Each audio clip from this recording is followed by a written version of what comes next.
Okay, welcome back to Conversation. Your midterm is next week at Wednesday, May 13th at the class time. We talk about conversation, talking back and forth. And it's more than just, hi, how are you? I'm fine. How are you doing? It's more than that. It's about the topics, and it's using the correct grammar that we've learned from the book. In topic 1, hobbies. In topic 2, what kind of job and career do you want? And in topic 3, where did you go? So what I want to do now is I want to show you some things right here. Okay, some things from How to Talk to Anyone. So right here, we're going to have this.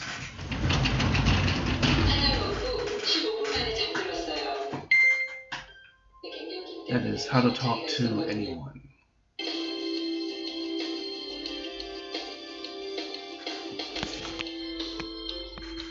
Thanks for watching AIM Northwest. Our next guest says she can teach us how to make dazzling conversation with anyone we meet. We welcome back the author of Human Lie Detection and Body Language 101, Vanessa Van Edwards. Now, Vanessa, I just had to pull you away from a conversation with Fabi over there. Yes. But for folks who have a hard time making conversation, there's a science behind having a good conversation, right? Yeah, and the good news is the science of conversation. It can be used in any situation, whether it's professional, networking events, business meetings, colleagues. And also, it's the same for social, parties, new friends, meeting in-laws for the first time. Luckily, the science is the same, whether you love conversation or you don't. Okay, so let's talk about the first rule you say is your intention. Yeah, and this is actually the one that we most often forget. So the best conversations and the best conversationalists, they always set the intention for the conversation. And this helps ward against, those awkward lulls or pauses? Yeah. That doesn't happen when you set an intention. So what I want you to think about before you meet someone, before you go to an event is, what do you want to bring from the event? What do you want to bring to the event? So are you there to get new business? Are you there to meet a significant other? Are you there to just have a good time? Are you there to learn something about someone? Just setting that minor intention, I always do it on the car, no matter where I'm going. That helps you guide your conversation. For the next few tips, you'll notice you need to have sort of that guiding drive to know what you want to talk about or ask next. So set your intention before you even show up. That's kind of like a game plan, right? Making sure you have a plan. Exactly. It's setting up your strategy for the night. And again, it could be as simple as, I just want to laugh. I just want to have a good time, because that's going to change the direction of your conversation. Okay, you talk about approach. Yes. So when you think about conversation, you usually think about the first line. But research shows that our first impression doesn't happen when you first hear someone. It happens when you first see someone. So actually, the best conversationalists, they always approach. They almost start their conversation on the approach. So what I want you to do is anytime you're about to initiate conversation or you're about to go to someone and introduce yourself, is set yourself up right. So the best first impression happens when you have nice open body language. So you want your hands really visible, out of pockets, not tucked into your purse, not behind your back. It helps with our trust cues. Right. And then having your shoulders down and back. Anytime we turtle, it signifies anxiety. So shoulders down and back. And then your smile is actually your opening line. So when you smile at someone, it warms them up. Right. To them going, oh, this person's about to talk to me. Right. And it gets them sort of already going. It's like your opening line a little bit, your smile. Right. That's a good idea. And what would be a good opener? Okay, so everyone asks me, what's a good pickup line? What's a good opening line? There's a huge research experiment that looked at almost every single pickup line, all the different ways we start a conversation. Let me guess. Would it be a compliment? First thing you say is, I like that ring or those boots or that dress. Compliments are great second and third. The first one is, I know this is going to sound simple. Hello, how are you? Oh. By far. Yeah. That one by far. And if you think about it, that's actually, you don't really want to say something too intense when you first start. That's so you true. have this smile, you go up, you say, hey, how are you? I'm Vanessa, whatever. And then you go into what's next. And what's the next part, so you've already introduced. So you don't even say your name? You can say, hey, how are you? I'm Vanessa. Gotcha. Hey, how are you? That, hey, how are you? Hello, how are you? It's actually so nice because it's so easy and it's so natural. So don't think of anything crazy. Just go with what's simple. Okay. And then what I want you to do is look for what's called conversation sparks. So conversation sparks, this is the difference between a dazzling conversation and kind of like a meh conversation. Right. So conversation sparks are the nonverbal cue is when you're engaging curiosity, when you're engaging someone to go, wow, that's really interesting. And can I teach you the nonverbal sign for sparks? Sure. So across cultures, across genders and races, there is one thing that everyone does when they are super engaged, and it's the eyebrow raise. Oh. So you just did it. Anytime someone says something interesting, we go, oh. That's what you're looking for. You're looking for the topics, the conversations, the stories that make them go, oh, really? That means you're really listening. That means that you're not just going into boring. So what I want you to think about is you set your intention, right? So maybe your intention is to get to know your in-law better, right? So what you'd be doing is asking questions. You're trying to look for likes, mutual likes. Do you like this? Restaurants, vacations? Do we have similar hobbies that we like? And then you're looking for that, oh, I loved the baseball game last night. And then you know you've hit it. You've hit a spark. And then you can go down that hole, on that rabbit hole in the conversation. So you're looking for the spark, the eyebrow raise, when you set that intention. That's what you're looking for the whole time. Okay, ending a conversation. My husband and his family can never end, and I don't know how they do it, but they can never end a conversation. It's the funniest thing. So we don't think about ending a conversation as important, but actually your last impression is just as important as your first impression. So here's what you do. Here's a really easy way if you ever want to end a conversation. First, mention, it's called a future mention. So, hey, what are you up to this weekend? What are you doing later today? It actually shifts the focus from present to future. Oh, yeah. And then they talk about, oh, yeah, this weekend, I'm going to go to the hike in Forest Park. Right. That's your cue to say, well, it was so great speaking with you. I wish you the best of luck on that hike. I hope it's great fun. So actually that future mention is a nice little tie-in, and it's a really clean, nice, polite way to thank them for the conversation and then wish them the best of luck on whatever their future endeavor is. That's a good idea. Easy. Let's say you're at a party and you want to make sure that someone feel comfortable coming up to you. What would be good body language? Oh, I love it. Okay, so what you want to look for yourself and others is the pivot out.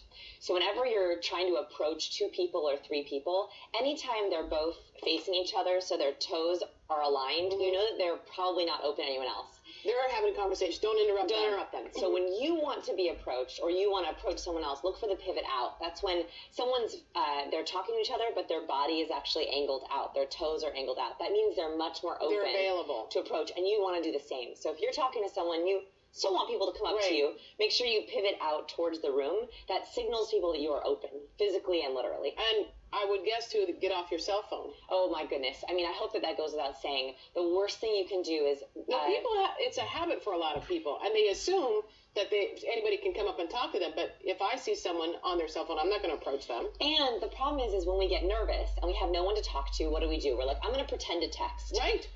So the problem is it's this bad cycle. You don't have anyone to talk to, so you pretend to text, and then no one comes up to you. So what I would say is you're much better off going to get a drink. Always have something in your hand. It feels nicer to have something in your hand. Right. And plant yourself right where people exit the bar or the food, because that's the sweet spot. That's where everyone's like, I have no one to talk to. So be that person who's like, hey, so what are you drinking? What'd you get? Doesn't this food look great? Hey, hello, how are you? Yeah. Gotcha. Plant yourself right there. Really good tips, Vanessa, as always. We want to tell folks, if you'd like to find out more, Human Lie Detection Body Language 101, Vanessa Van Edwards. Do you love this video? Then give us there. Really good tips, Vanessa, as always. We want to tell folks, if you'd like to find out more, Human Lie Detection Body Language 101, Vanessa Van Edwards. Do you love this video? Then give us some love in the comments. That was a video on how to talk to anyone. Hi there. Right there. And so it's interesting to see different perspectives on conversation and how people communicate and how they ask questions. Okay, so what questions I will have for you is, tell me about your hobbies. Tell me why you like them. Why did you choose this career? What are your career goals? What will you do to achieve them? If you want to be a doctor, if you want to be an architect, if you want to be a famous speaker, what will you do to achieve those goals? Why do you want this career? And how will it bring you happiness? So different questions like that, asking you, why do you want it? What will it do for you? Etc. And topic 3, where did you go? Explain a trip you took. What did you do? Did you buy something there? How did you feel about the place you visited? Do you recommend visiting that place? Why or why not? So different reasons for each one right there. Let me see if there's another video right here. Yeah, there's another video about how to talk to anyone about anything. So let's watch that one, and then we'll be done watching this video on how to talk to people. If you're like me, the first piece of advice your mom ever gave you was, don't talk to strangers. And now I have a whole video that your mom, and maybe even my mom, is really not going to like. I want to teach you how to talk to strangers. I'll show you how to approach anyone about anything.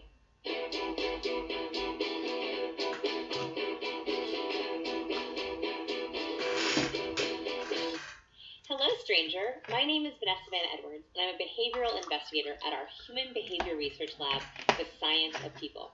This video is kind of funny, because I'm telling you how to talk to strangers, even though technically we are strangers.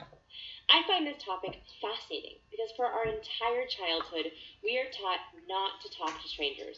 And then all of a sudden, we become adults and we have to talk to strangers all day long and befriend them and work with them. Strangers usually interview us for jobs. We take classes with strangers. We present to strangers in meetings. We are supposed to network with strangers at networking events. The list goes on and on. Even though you might not have been given this very important skill growing up, I want to teach you how you can bond quickly and effectively with new people. Step number 1, the warm-up. Before we even talk about what to say to a stranger, I want to talk about your warm-up, your approach, and what happens before the interaction. You could call this stranger foreplay. To avoid a cold interaction, you want to have a warm approach. The most important thing you want to do when you are approaching a stranger for the first time is to send off friend signals. When we first meet someone, our brain has to quickly decide friend or foe. Foe signals are crossed arms, lack of gazing, hidden hands. Friend signals are open body language, having an open torso with nothing blocking you. Direct eye contact upon approach, and visible hands ready for the handshake. So friend signals are summarized simply into 3 counterpoints: open body language, direct eye contact, and visible hands. Make sure you approach people with friend signals. Bonus points if you can smile. Step number 2, the opener. Okay, so you've approached with warm, friend nonverbal signals. Now what do you say with your verbal? Pickups, opening lines, these all tend to make people very nervous. Don't worry. The opening line is actually not as important as you think. One of the best, most effective pickup lines is also the simplest. Are you ready for it? The best opening line is just, hey, how are you? Simple, right? Easy and effective. Don't drive yourself crazy coming up with something clever. Just say, hey, how are you, and your name. This has worked for me 100% of the time. Number 3, the shake. After your opening line, or during it, give out your hand for a nice, solid handshake. What if you aren't much of a shaker? Too bad. I want you to step up and shake anyways. Why? Handshakes are so important. The moment your skin touches someone else's skin, you release chemicals that help you bond. If you need to supercharge your handshake, check out our video on the art of the perfect handshake. Good rules of thumb are always keep your hands dry and keep your handshake firm. Number 4, the intro. Okay, let's review. So far, you've approached with warm body language, used a simple opening line, given a nice handshake. Now it's time to introduce yourself. Right after you do the, hey, how are you? You want to start building rapport. The best way to do this is to say who you are and how you arrived. And if you can, bounce it back to them. For example, I could say, hey, I'm Vanessa. This is my first time at this conference. How about you? Then they respond, and guess what? Now you're in a conversation, and no longer strangers. My final tip is that you should use food and drink as an opener if you can. Sitting at the bar is the easiest way to start a conversation with the person next to you. Siding up to the buffet to chit-chat is super simple. We all eat and drink, so it's an easy way in. Okay, that's it. Now I'm going to give you the advice your mama never gave you. Go out and talk to some strangers.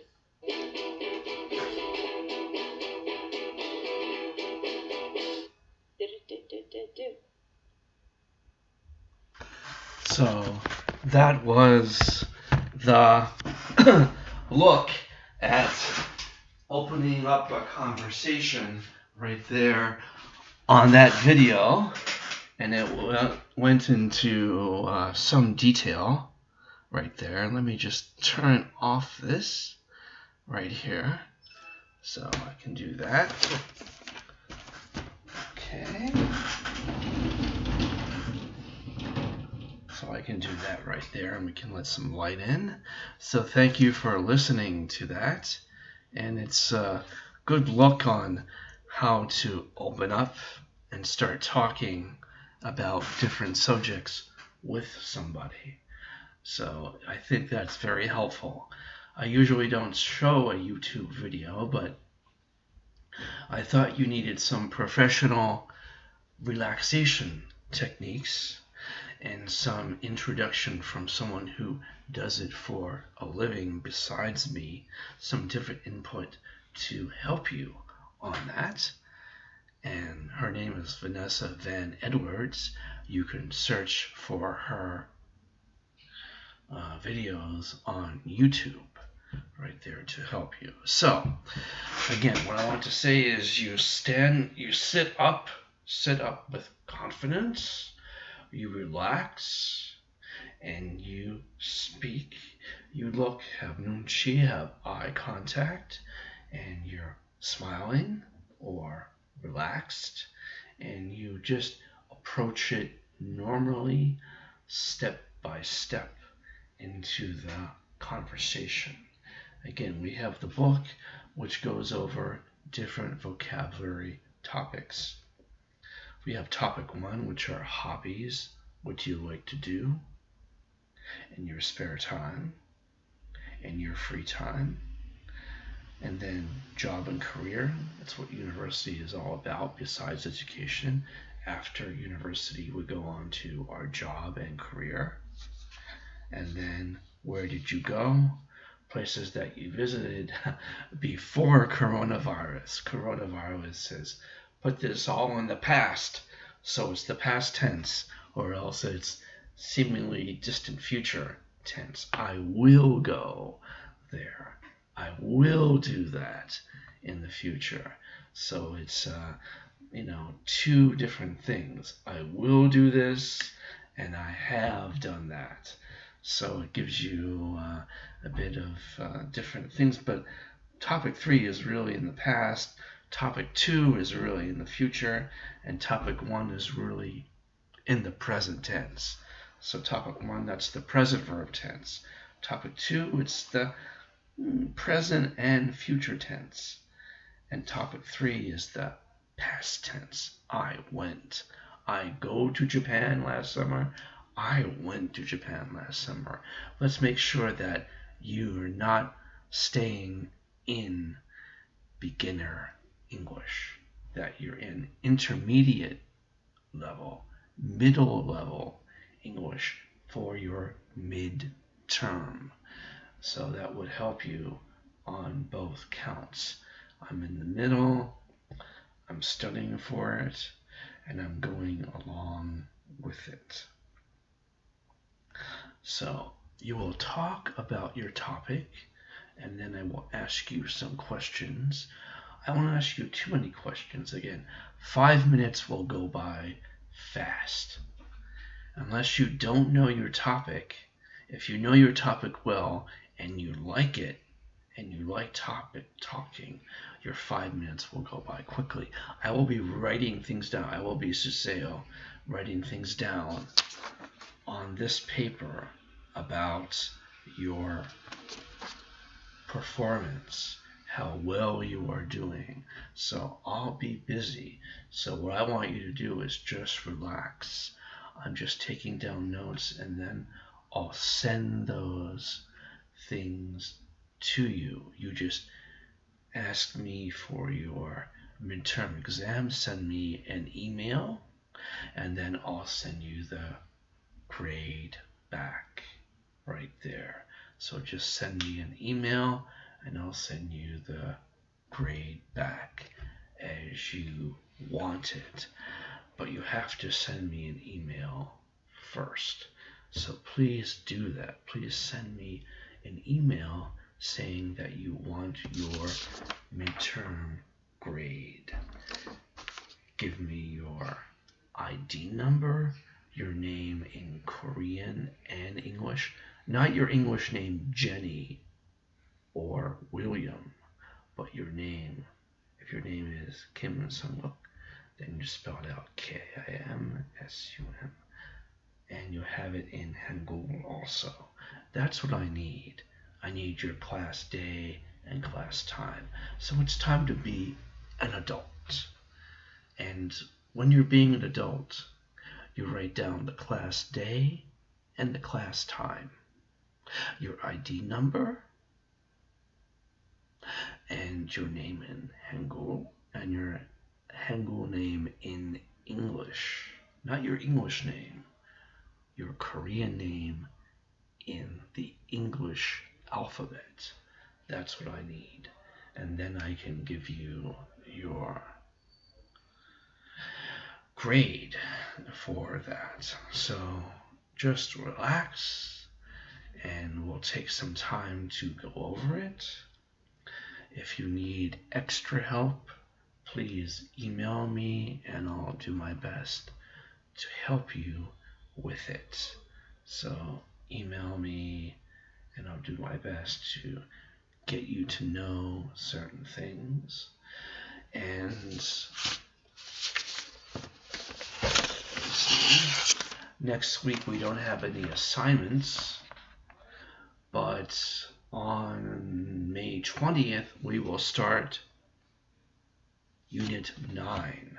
So on May 20 we start Unit 9, and Unit 9 in the book is page 76. So 76, what are you going to do? So that's in the future tense. What are you going to do? So we'll start that. But on the 13th, there's no homework. It's just the midterm. So you might not get anything sent to you. Then it might be empty. And that's okay because your class time is the midterm on that day. So just relax and take it easy for that day.